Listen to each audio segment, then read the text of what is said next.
এই সময় মুসলিমদের গাফলতির অন্যতম দিক হলো কোনো উন্নতি বা শিক্ষালাভ ছাড়া অহেতুক সময় নষ্ট করা।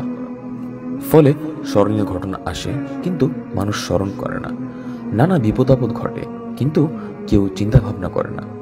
দিন ও মাস পার হয়ে যায়, তবু তা থেকে কেউ শিক্ষা নেয় না। বছর ও যুগ শেষ হয়ে যায়, তবুও তাতে কেউ উপদেশ গ্রহণ করে না, কারণ গাফলতি তার সীমা ছাড়িয়ে গেছে। দীর্ঘায়িত হয়েছে তাদের স্বয়ংকাল, হৃদয়গুলো শক্ত হয়ে গেছে, যেন তা এক একটি পাথর, বরং তার চেয়েও কঠিন কিছু। একজন মুসলিমের করণীয় হলো তার সময়গুলোকে আল্লাহর আনুগত্যে পূর্ণ করা, দুনিয়ার সময়টুকু আখিরাতের প্রস্তুতির জন্য কাজে লাগানো। আর সময়ের দ্রুতগতির দিকে তাকিয়ে শিক্ষা নেওয়া উচিত, কারণ সময় এক নির্ধারিত মেয়াদ পর্যন্ত চলতে থাকবে, তারপর থেমে যাবে। সূর্য তখন পশ্চিম দিক থেকে উদিত হবে, সেই দিন পৃথিবী বদলে যাবে, আসমানসমূহ বদলে যাবে। সুতরাং হে আল্লাহর বান্দারা, সময় থাকতে সাবধান হন, প্রস্তুতি গ্রহণ করুন। কেননা বিচার দিবসে কোনো বান্দার পা নড়বে না যতক্ষণ না তাকে জিজ্ঞাসা করা হবে সে তার জীবন কোথায় ব্যয় করেছে। আজ মানুষের কি হয়ে গেল?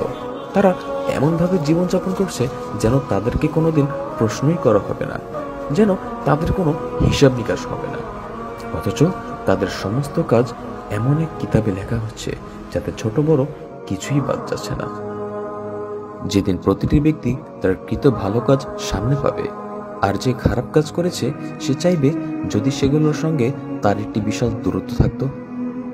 ইবনু আবিদ দুনিয়া হতে বর্ণিত হাসান রাহিমাহুল্লাহ বলেন, মুমিন বান্দা আত্মসমালোচনা করে আর বলে, আমি এই কথা কেন বললাম, এই খাবার কেন খেলাম, এটা কেন পান করলাম। কিন্তু অক্ষম ব্যক্তি নিজের জীবনযাপন করে কোনো আত্মজিজ্ঞাসা ছাড়াই। ইব্রাহিম আত-তাইমি রাহিমাহুল্লাহ বলেন, আমি নিজেকে কল্পনা করলাম জান্নাতে, সেখানে ফল খাচ্ছি, নদীর পানি পান করছি, হুরদের সাথে মিলিত হচ্ছি। তারপর নিজেকে কল্পনা করলাম জাহান্নামে, যেখানে আমি জাক্কুম খাচ্ছি, পুজ পান করছি, আর হাতে পায়ে বেরি নিয়ে নিদারুণ যন্ত্রণা ভোগ করছি। তখন আমি নিজের আত্মাকে বললাম, হে নফস, তুমি কি চাও? সে বলল, আমি চাই আবার দুনিয়ায় ফিরে গিয়ে ভালো কাজ করি। আমি বললাম, তোমার চাওয়া পূরণ করা হলো, এবার ভালো কাজ করো। মুহাসাবাতুন নফস। কাজী হে মুসলিম, তুমি আমলে অগ্রসর হও, দুনিয়া থেকে আখিরাতের জন্য পাথেয় সংগ্রহ করো, আর হিসাবের মুখোমুখি হওয়ার আগে নিজের হিসাব নিজে করো। দুনিয়া ও এর ভার কমিয়ে ফেলো, কারণ ঘোড়া কখনো ভারী দেহ নিয়ে গন্তব্যে পৌঁছাতে পারে না, এর জন্য প্রয়োজন হালকা দেহ। সুতরাং তুমি অগ্রসর হও তোমার মাওলার দিকে, এগিয়ে যাও দ্রুত পদক্ষেপে। নিশ্চয়ই ধীরতা সব ব্যাপারে ভালো, তবে আখিরাতের ব্যাপারে নয়।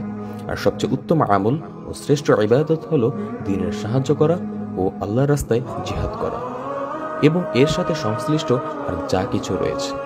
এটাই ঈমানের সর্বোচ্চ শিখর, এই সময়ের ফরজ, এই যুগের অপরিহার্য দায়িত্ব এবং ঈমানদার জাতির নিরাপত্তার নিশ্চয়তা।